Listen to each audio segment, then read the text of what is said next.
Is the Fuji X-T200 the perfect budget video camera? Let's find out. What's up, everyone? I'm the Everyday Dad, and if I can figure it out, you can figure it out.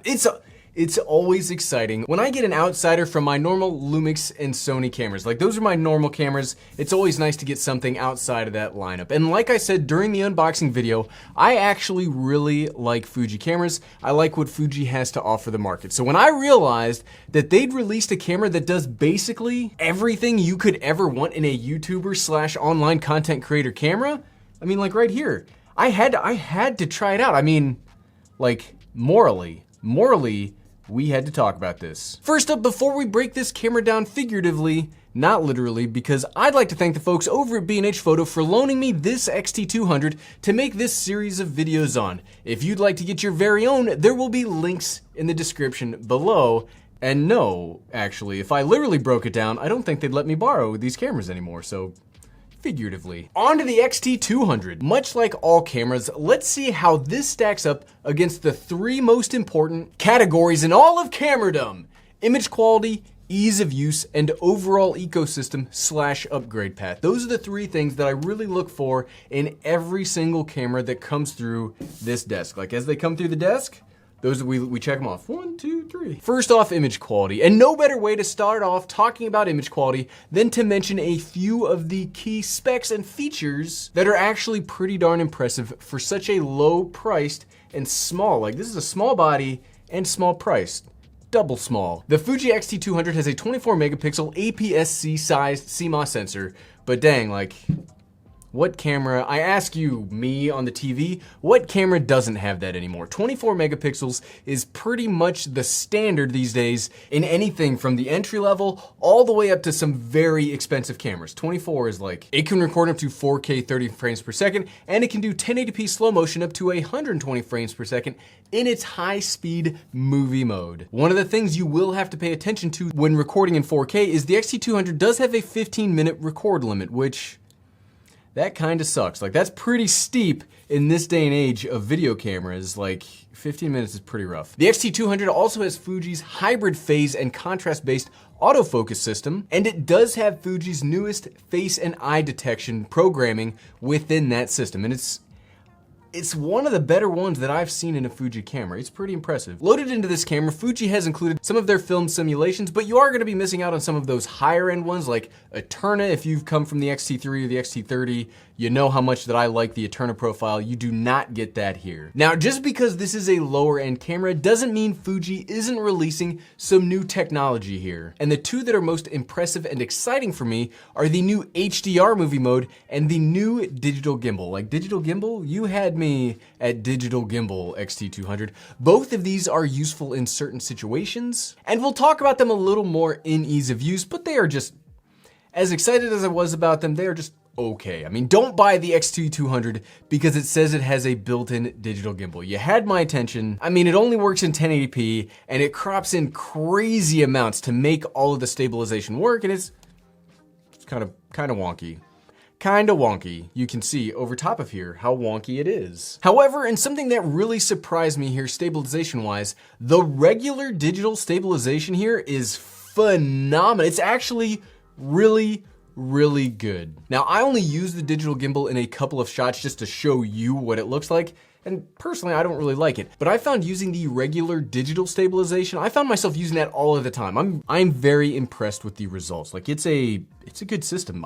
More camera companies need to do that. But how do the actual images look? What does the image quality look like? And I think it looks pretty darn good. I mean, that's coming from a guy that thinks all current camera brands have really good color science. I like Sony, I like Canon, I like Panasonic, and Fuji is no exception. They also are excellent. I do know plenty of people that think Fuji has the best, and I'm not gonna argue with anybody on that. Color science is way more of a personal preference than anybody on the internet cares to admit. It's all about personal. People love Sony, people love Canon, people love Fuji, and the colors here do look fantastic. The image quality coming out of this camera is nice, and sharp. Even this kit lens, one of the more surprising things is that even this kit lens, which I was super skeptical of in the beginning, this is actually a really enjoyable lens to use. Now, if I had the choice, I would absolutely upgrade this to the bigger kit lens, to the 18 to 55 Fuji kit lens, because it's much better. But as a first lens, I've used way worse Canon EFM kit lens. The other side of the video quality coin is audio, and believe it or not, well, I mean, you probably already believe it if you are a regular viewer of my channel. Audio is far, I don't know how many fars that is, but just it's far more important. And here's by far the most impressive part about this whole darn camera to me. But before that, I really like the X-T30. It's one of my favorite portable cameras ever, but I was really annoyed that it had only a non-standard, like a 2.5mm microphone port, and it did not come with an included dongle to use that. Well, I figured the X-T200 as an even cheaper camera would do roughly the same, and shockingly enough, this has a 3.5mm audio jack, and it comes with an adapter, so you could use this to also monitor your audio by plugging headphones into the USB-C port right here. That's impressive. Not only that, but the preamps inside of the camera are actually pretty good. Plenty of camera brands include the ability to use a microphone externally, but if the audio processing in the camera is bad, what does it matter? Like, your audio is still going to generally be bad unless you buy an expensive powered microphone. Thankfully, Fuji put some work into these because the audio is nice and clear, with the added benefit of having a lot of manual control on the gain. A tip that I generally use and that I try to share with people is to lower the internal camera gain down until my audio peaks are around negative 12 decibels. Do that and you will be perfectly good. And this Fuji X-T200 easily lets you do that. But let's take that video and audio and show you that stabilization with a quick vlogging test. Okay, and welcome to the vlogging test of the Fuji X-T200. I do have it set to 4K 30 frames per second. Don't worry about that mess. Everything else is set to auto. We've got auto shutter speed, we've got auto ISO, we've got auto aperture because I don't have a 52mm filter for this kit lens. So, I mean, it is the kit lens. It is already at like, what, a 3.5 anyway, so you're not gonna get the shallowest depth of fields. But yeah, this is the vlogging test. I've got it on a solid pod, and the electronic image stabilization is turned on, which I gotta tell you, of all the things I'm impressed about with this camera, the electronic image stabilization is probably the thing that has just like blown me away with how good it is. Now, hopefully it's really good. Right now, here, we'll go up some stairs so you can see. I'm running up some stairs. How did that work? There's a dog. Down the stairs. See, I gotta tell you, I've used a lot of cameras. I've used an awful lot of cameras, and the X-T200 probably has the best stabilization I've ever seen. It's really impressive. But yeah, this is the vlogging capabilities. If you wanted to use this, that screen is just gigantic. I can tell that it's in focus. It's got my eye in focus. Everything else looks good. That screen is one of the best screens I've ever seen. It's huge, it's beautiful, looks great. At least if you get the camera, the screen looks nice to look at. Okay, back inside. And we're back. Seriously, the only thing that I'm nervous about, you already know, I don't yet, but I hope the autofocus works well in that vlogging test. Speaking of autofocus, while video quality is great, I mean, seriously, why else would you buy a camera other than to get video quality out of it? The problem is though, if a camera has a high fiddliness rating, well, that's not a camera that I'd recommend. And yes, fiddliness is a real word, and it's another word for ease of use. You could say it's the most important aspect of cameras ever. I say that all the time. The X-T200 though is a mixed bag of fiddliness. Some it does good, some it does bad. On the one hand, this hand right here, it does have the three key things I look for. It's got a gigantic fully articulating touchscreen. This is gorgeous, and it can get seriously bright, and it's very easy to see when outdoors using this. Like when I was using this out on the trail, super easy to see this screen. And the screen presents you with all of the information that you would need to see if you are making video. You can see your exposure settings right here. You can see the audio levels right over here. And the focus box, can we get the, well, I don't think we're gonna be able to get the focus. Can you see the focus box? And yeah, you can kind of see it. And the focus box works with both face and eye detection modes.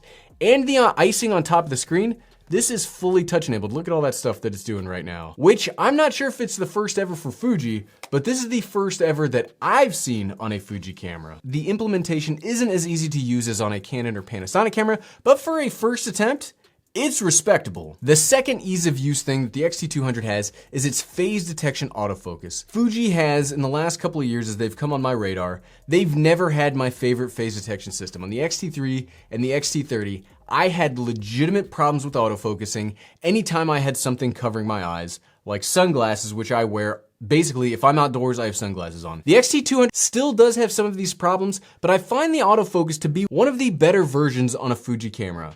I didn't see a lot of warping on the background like on my GH5, and it finds my face pretty quickly as soon as it pops in the frame. So for autofocus, not too bad. And thirdly, which much like we talked about already, the stabilization has really surprised me with how good it is. Again, it's not gimbal-like, even the digital gimbal. I'm not talking about the digital gimbal, but for a camera's digital stabilization, this might be the best I've ever seen. Canon with the 90D and the EOS R, their new version is okay. This is the best I've seen. This is the best digital stabilization I've seen on a large sensor camera. So wow, we're saying so many good things. How could it be a mixed bag, Everyday Dad? Gary, how is this a mixed bag?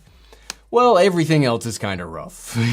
Something I do love about other Fuji cameras is their fully manual nature. They've got lots of dials. It just lets you set everything up without having to go into a menu system right from the top of the camera. And when I first unboxed the X-T200, while these buttons aren't labeled, I thought I was about to have a very similar experience to those other Fuji cameras.